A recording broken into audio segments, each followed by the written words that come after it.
রাজধানীর বনানীর FR টাওয়ারের আগুন। এখন পর্যন্ত ১৯ জনের মৃত্যুর খবর পাওয়া গেছে। আগুনে পুড়ে হাসপাতালে ভর্তি আছেন আরও অন্তত ৭০ জন। আগুন নেভাতে ফায়ার সার্ভিসের ২৫টি ইউনিটের সঙ্গে কাজ করেছে সেনা, নৌ ও বিমান বাহিনীও। দুপুর ১:১টার দিকে বনানীর ১৭ নম্বর রোডে ২২ তলা ভবনটির ৫ম তলায় আগুন লাগে। পরে সেখান থেকে ক্রমশ উপরের দিকে ছড়িয়ে পড়ে। আগুনের ব্যাপকতায় আতঙ্কিত মানুষ বিভিন্ন তলার জানালা ভেঙে নেমে আসার চেষ্টা করেন। এভাবে নামার সময় পড়ে গিয়ে আহত হয়েছেন বেশ কয়েকজন। ওই ভবনে গার্মেন্টসের হাউস ছাড়াও বিভিন্ন ব্যবসা প্রতিষ্ঠানের অফিস, বিক্রয় কেন্দ্র, রেস্তোরাঁ ও একটি কনভেনশন সেন্টার রয়েছে। আগুন লাগার পর এসব প্রতিষ্ঠানের কয়েকশো কর্মী ও গ্রাহক ভবনের ভেতরেই আটকা পড়েছিলেন। তাদের উদ্ধারে এক পর্যায়ে ফায়ার সার্ভিসের সাথে যোগ দেয় সশস্ত্র বাহিনীর বিভিন্ন ইউনিট। 2টি হেলিকপ্টারও আগুন নেভানো ও ছাদে আটকা পড়াদের উদ্ধারে ব্যবহৃত হয়। এদিকে আগুনের খবর শুনে বনানীতে ঘটনাস্থলের পাশে মানুষের ভিড় জমে। তাদের ঠেলে ঘটনাস্থলে যেতে বেগ পেতে হয় ফায়ার ব্রিগেডকে। ভিড় করা মানুষ সরাতে হিমশিম খায় পুলিশ।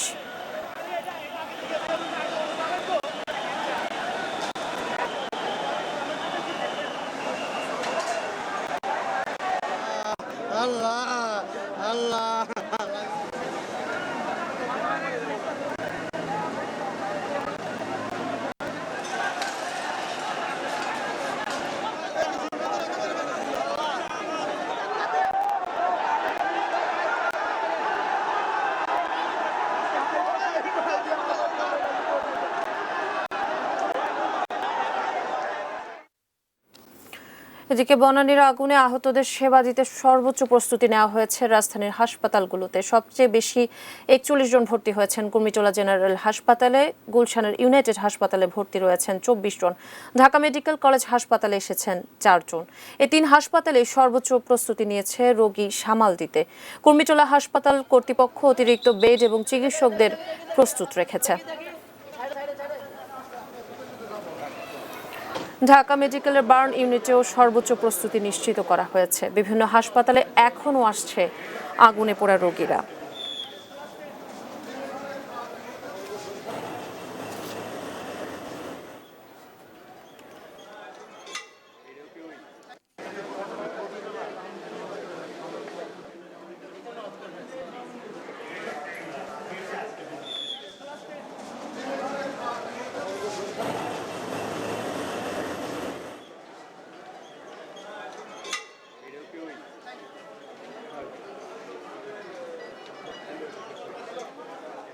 আমার প্রিপেয়ারের মধ্যে আছে, আমার বেড আছে, বেড রেডি করা আছে, এবং যদি বেশি খারাপ রোগী আসে আমরা ডিএমসি কথা বলা আছে।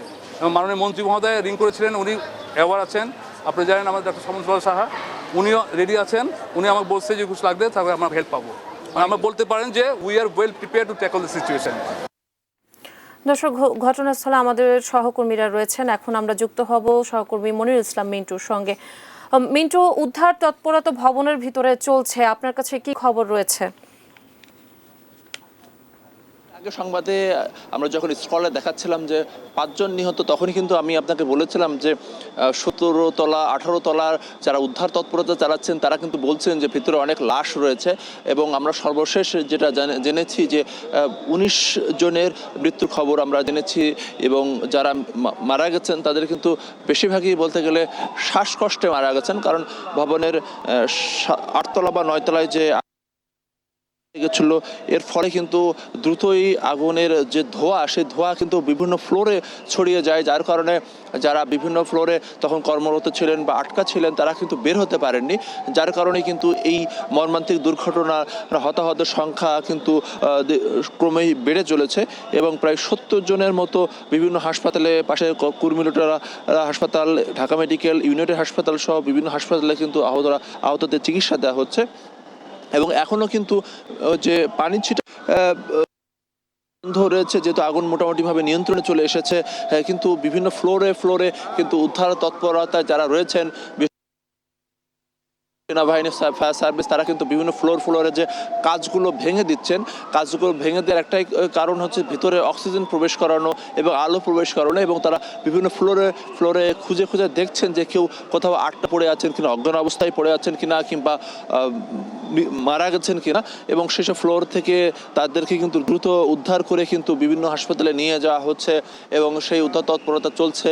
এখানে ঢাকা উত্তরের মেয়র তিনি রয়েছেন দুর্যোগ ব্যবস্থাপনা প্রতিমন্ত্রী ডাক্তার এনামুর রহমান, তারাও তদারকি করছেন। আইনশৃঙ্খলা বাহিনীর সদস্যরা রয়েছেন, পুলিশ, র্যাব সহ অন্যান্য বাহিনীর এবং বিভিন্ন স্বেচ্ছাসেবী সংগঠন তারা যেমন রয়েছেন, কিন্তু সাধারণ মানুষ তারা কিন্তু যে যেমন পেরেছেন তারা কিন্তু তাদের যার যেমন সাধ্য রয়েছে সেই সাধ্য মতো কিন্তু উদ্ধার তৎপরতা তারা কিন্তু সাহায্য করে চলেছেন। এখনো আমরা যে ডিতে রয়েছে এখানে হোটেল সারিনা হোটেলের 18 তলায় রয়েছে, আমরা এখান থেকে কিন্তু যে যেমন পারছেন তারা কিন্তু উদ্ধার তৎপরতায় কিন্তু অংশ নিচ্ছেন এবং যাদের স্বজনরা এখানে কর্মরত ছিলেন, আগুনে যখন লেগেছিল এবং তাদের খোঁজ যারা পাননি তারা কিন্তু তাদের যে উদ্বেগ ক্রমেই সেটি বাড়ছে এবং সেই সঙ্গে সাধারণ মানুষ তারাও কিন্তু উদ্বেগ প্রকাশ করেছেন এবং ফায়ার সার্ভিসের 25টি ইউনিট এই উদ্ধার তৎপরতায় অংশ নিচ্ছে। সেই সঙ্গে সেনাবাহিনী, নৌবাহিনী এবং সেই সঙ্গে বিমান বাহিনী তারাও কিন্তু উদ্ধার তৎপরতা অংশ নিয়ে এখন পর্যন্ত উদ্ধার তৎপরতা চালিয়ে যাচ্ছেন এবং সর্বশেষ যেটা জেনেছি যে 19 জনের মৃত্যুর খবরে রয়েছে এবং ক্রমেই কিন্তু মৃত্যুর সংখ্যা সেটি বাড়ছে এবং সর্বশেষ আসলে কি পর্যায়ে পৌঁছে সেটি কিন্তু এখন পর্যন্ত বলা সম্ভব নয়। এর আগে সংবাদে আমি জানিয়েছিলাম যে যারা উদ্ধার তৎপরতায় অংশ নিয়েছেন তারা কিন্তু 18 তলা আমাদেরকে জানাচ্ছিলেন যে ভিতরে অনেক লাশ রয়েছে, আমরা যেন নিচে খবর দিই, নিচ থেকে যেন উদ্ধার তৎপরতায় যারা রয়েছেন তারা যেন যেন উপর থেকে যেন স্ট্রেচার পাঠান। কিন্তু সেই এরপরে কিন্তু নিচ থেকে অনেক উদ্ধার তৎপরতায় যারা কর্মী রয়েছেন তারা কিন্তু নিচ থেকে তারা বিভিন্ন ফ্লোরে লাইট দিয়ে খুঁজে কিন্তু যারা আটকে পড়েছেন তাদের কিন্তু উদ্ধার করে মৃত অথবা অর্ধমৃত কিংবা নিচে নিয়ে যেয়ে হাসপাতালে নিয়ে যাওয়া হচ্ছে। এবং সার্বিকভাবে যদি বলা যায় যে এখন আগুন নিয়ন্ত্রণে রয়েছে, কিন্তু যে সেই ধোঁয়া কিন্তু একটু পরে কিন্তু আমরা বিভিন্ন ফ্লোর থেকে দেখছি এবং সেই ধোঁয়ার কারণেই কিন্তু বেশিরভাগ মৃত্যু কিন্তু ঘটেছে বা আহত যারা এখন পর্যন্ত 70 জন বিভিন্ন হাসপাতালে রয়েছেন তারা কিন্তু এই ধোঁয়ার কারণে কিন্তু গুরুতর অনেকে অসুস্থ হয়ে পড়েছেন, কারণ অক্সিজেনের আসলে বড় অভাব হয়ে যায়। আমরা বিকাল দিকে লক্ষ্য করছিলাম যে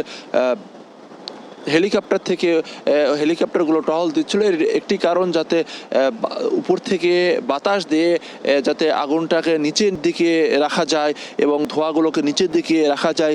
এবং এরপরে যখন বেলা 5টারও পরে একটি উচ্চ ক্ষমতা সম্পন্ন ফায়ার সার্ভিসের একটি যন্ত্র এসে পানি দেয়, তারপর কিন্তু পানি আসলে আগুন কিন্তু নিয়ন্ত্রণে চলে এসেছে এবং এখন পর্যন্ত যে অবস্থা বিভিন্ন বাহিনীর সমন্বয়ে এই উদ্ধার তৎপরতা চলছে এবং ফায়ার সার্ভিসের 5 সদস্যের একটি তদন্ত কমিটি গঠন করা হয়েছে এবং প্রাথমিকভাবে ধারণা করা হচ্ছে যে শর্ট সার্কিট থেকে এই আগুনের সূত্রপাত, কিন্তু নিশ্চিতভাবে এখন পর্যন্ত আসলে বলা সম্ভব হয়নি বা বলার সময়ও কিন্তু এখনো আসেনি যে এই কি কারণে আগুনটি লেগেছিল। তবে আমরা জেনেছি যে বেলা 12:30 থেকে 1:45টার দিকে এই FR টাওয়ার 22 তলা যে ভবন, সেই ভবনের 8 তলা অথবা 9 তলা থেকে এই আগুনের সূত্রপাত এবং প্রত্যক্ষদর্শী আশেপাশের ভবনে যারা ছিলেন তারা কিন্তু আমাদেরকে বলছিলেন যে তারা প্রথমে আগুন দেখতে পান এবং দ্রুতই আগুন ছড়িয়ে পড়ে, কিন্তু ফায়ার সার্ভিসের সদস্যরা যখন এসেছিল তখন কিন্তু তারা তাদের যে যন্ত্রপাতি দিয়ে কিন্তু উপরে পানি ছিটাতে পারছিলেন না এবং দ্রুতই আগুন উপরের দিকে চলে যাচ্ছিল। লক্ষ্য করছি সম্ভবত এটি 16 তলার ফ্লোরে কিন্তু উদ্ধার তৎপরতা যারা রয়েছেন তারা কিন্তু বিভিন্ন জায়গায় লাইট মেরে তারা কিন্তু দেখছেন যে কোনো কোনায় কেউ কোথাও আটকে আছে কিনা এবং সঙ্গেই কিন্তু তাদেরকে নিচে নিয়ে যাওয়া হচ্ছে এবং নিচে অ্যাম্বুলেন্সগুলো তৈরি রয়েছে, দ্রুতই বিভিন্ন হাসপাতালে নিয়ে যাওয়া হচ্ছে। তবে যে কথা বলছি, যাদের স্বজনদের এখন পর্যন্ত খোঁজ পাওয়া যায়নি, জীবিত অথবা মৃত, তাদের স্বজনদের কিন্তু উদ্বেগ উৎকণ্ঠা ক্রমেই কিন্তু বেড়ে চলেছে, তারা অপেক্ষা করছেন এবং আইন শৃঙ্খলা বাহিনীর সদস্যরা তাদেরকে সরিয়ে। ধন্যবাদ মিন্টু, আমরা বুঝতে পেরেছি খুবই মর্মান্তিক একটি দুর্ঘটনা। দর্শক, FR টাওয়ারের আগুন নিয়ন্ত্রণে এসেছে কিন্তু সেখানে এখনো কিন্তু উদ্ধার তৎপরতা চলছে এবং দর্শক আপনারা ইতিমধ্যেই জানেন যে 19 জন এখন পর্যন্ত নিহত হয়েছেন এবং 70 জন আহত হয়ে বিভিন্ন হাসপাতালে ভর্তি রয়েছেন এবং এই বনানীর অগ্নিকাণ্ডে সবচেয়ে বেশি আহত